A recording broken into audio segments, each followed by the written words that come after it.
Welcome back to Banfield. I'm Brian Enton in for Ashleigh tonight. Next week marks 11 years since SEAL Team 6 eliminated Osama bin Laden in Pakistan. But what many Americans don't know is the SEALs found something else in the compound that night. A hoard of secret files, audio recordings, and personal letters from Osama bin Laden. 500,000 files in all. In 2017, the CIA declassified most of the letters without context or translation. And since then, Nelly Lahoud, a leading expert on al-Qaeda, has been translating and analyzing all of those documents. She's published her findings in her new book, The Bin Laden Papers, How the Abbottabad Raid Revealed the Truth About al-Qaeda, its leader, and his family. And I am joined by Nelly tonight. Nelly, the Navy SEALs didn't know these files were there when they went in. It's amazing that they knew to recover them. Were you surprised when you first learned that there were so many files there, that he just literally backed up everything? Well, actually, it's astonishing that these files actually exist, because the security protocols with al-Qaeda was that bin Laden should have destroyed these files. In fact, about a month before the raid, one of bin Laden's top associates reminded him in one of the letters that he had destroyed all his files himself, and reminded him that he should do the same. So I was actually very surprised that he had actually kept them. But in fact, thanks to the heroism of the Special Operations Forces who actually carried out the raid, and they took, in fact, additional time to recover these files, that we know much more today than we did about al-Qaeda before the raid.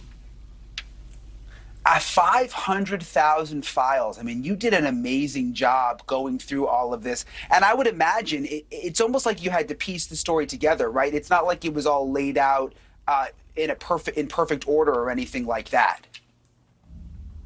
That's actually correct. To be clear, out of all these files, I determined that the text files, about 97,000 of them, were actually the most important. And with the help of 2 research assistants, we went through them systematically. We identified what was the internal communications, which is really what was important. And we identified about 6,000 Arabic pages that really formed the basis of the book. I think what I found very disturbing in what you discovered from the files is that bin Laden actually had a plan for another 9/11, and there were plans involving private planes, attack trains, and bomb oil tankers. What did you discover in terms of what else he was planning? Well, the fortunate part is that in the aftermath of the Taliban's collapse in 2001, al-Qaeda was shattered, and it didn't really recover its operational capabilities. And this is actually something that we really didn't know before. So we learned that in 2004, he was planning some operations, firstly to derail trains in the United States. And at the time, he had just reconnected with his associates, and it was pretty much a non-starter because they told him of his afflictions and so on. But al-Qaeda's operational capabilities really never recovered, and we can see through the letters that bin Laden was continuously itching for more international terrorism, and he wasn't able, and his group wasn't able to deliver.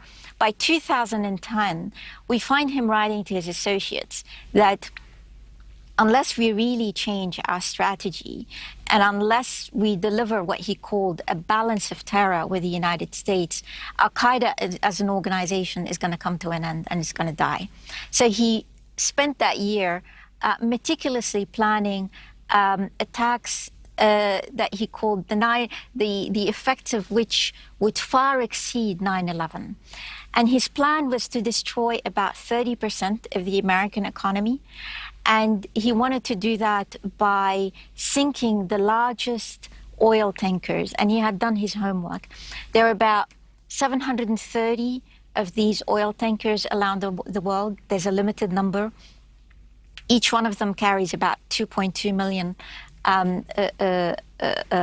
liters of crude oil. And so he thought that by sinking a large number of these oil tankers, he would be able to crush or at least destroy 30% of the American economy. His main target really is to adversely affect the income of every American citizen.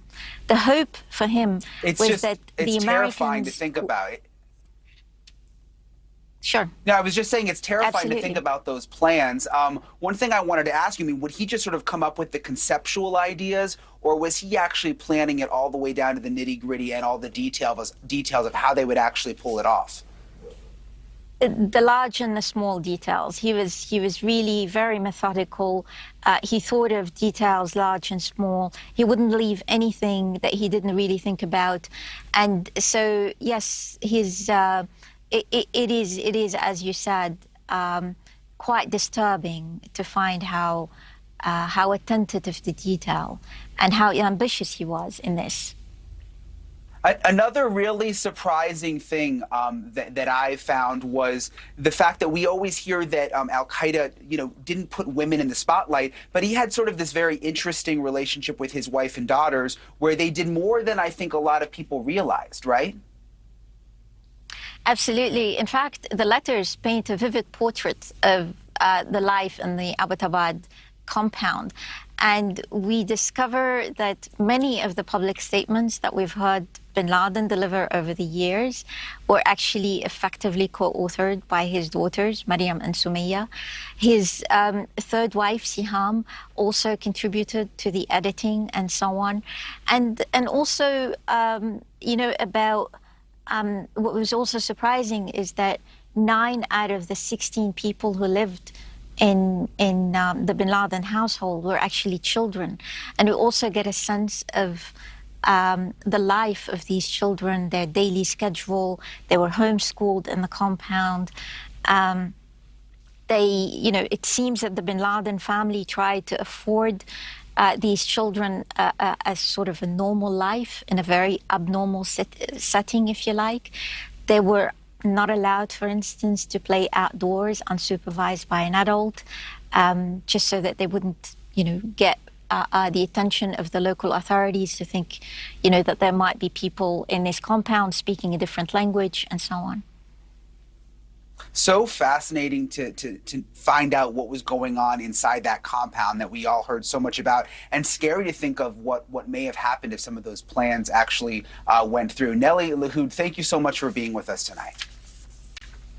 Thank you. Thank you for watching. Click the red subscribe button below so you can get more of NewsNation's fact-driven, unbiased coverage.